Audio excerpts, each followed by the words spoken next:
السلام علیکم۔ عید مبارک۔ صرف اب کے نام، جی ہاں اب کے لیے۔ یہ پیغام ہے ان سب دوستوں کے نام جو کبھی حوصلہ رائٹرز اور مقیاس الادب جیسے قافلوں کا حصہ رہے، جن کے لیے ادب اور دوستی دونوں ہی مقدس ہوا کرتے تھے۔ آج عید ہے، خوشیوں کا دن، لیکن دل کہتا ہے کچھ کہنا باقی ہے، کچھ احساس، کچھ یادیں جنہیں لفظوں میں قید کرنا ضروری ہے۔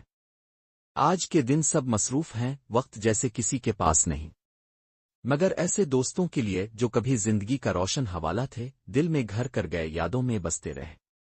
جب ماضی کے اوراق پلٹتے ہیں تو پرانے دوستوں کی مسکراہٹ، ان کی باتیں، ان کے لفظ دل کو گدگدا دیتے ہیں۔ کیا لوگ تھے وہ!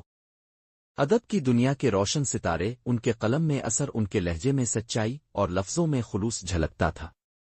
یاد ہے وہ دن جب ہر بات ادب تھی، ہر گفتگو میں عزت، ہر تنقید تمیری، ہر ستائش خلوص سے لبریز۔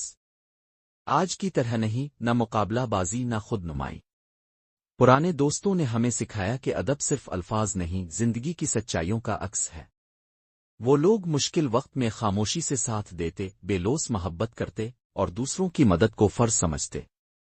اور آج جب عید کا دن ہے، یہ خوشیوں کا موقع، پھر بھی دل میں ایک کسک ہے۔ کچھ دوست رخصت ہو چکے، کچھ وقت کی دھند میں کہیں کھو گئے، لیکن ان کی یادیں اب بھی دل کے دریچوں میں سانس لیتی ہے۔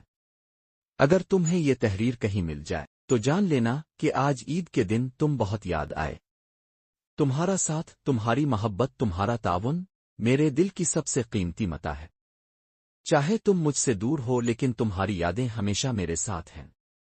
کاش وہ دن لوٹ آئیں جب ہم سب ایک ساتھ ہوتے تھے، ادب کی باتوں میں کھو جاتے، زندگی کی تلخیاں مٹ جاتی۔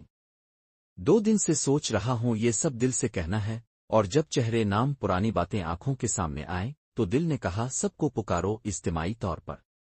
وقت بدل گیا، لوگ بدل گئے، ادب کی دنیا بھی، لیکن وہ دوست، وہ یادیں اب بھی میرے دل میں زندہ ہے۔ کبھی کوئی پرانا خط، کوئی تصویر، کوئی کتاب ان یادوں کو پھر سے جگا دیتی ہے، اور دل کہتا ہے کاش وہی دن واپس آ جائیں۔ آمین۔ من جانب یاسین صدیق، چیئرمین، حوصلہ رائٹر ویلفیئر ایسوسی ایشن، مدیر، مقیاس الادب۔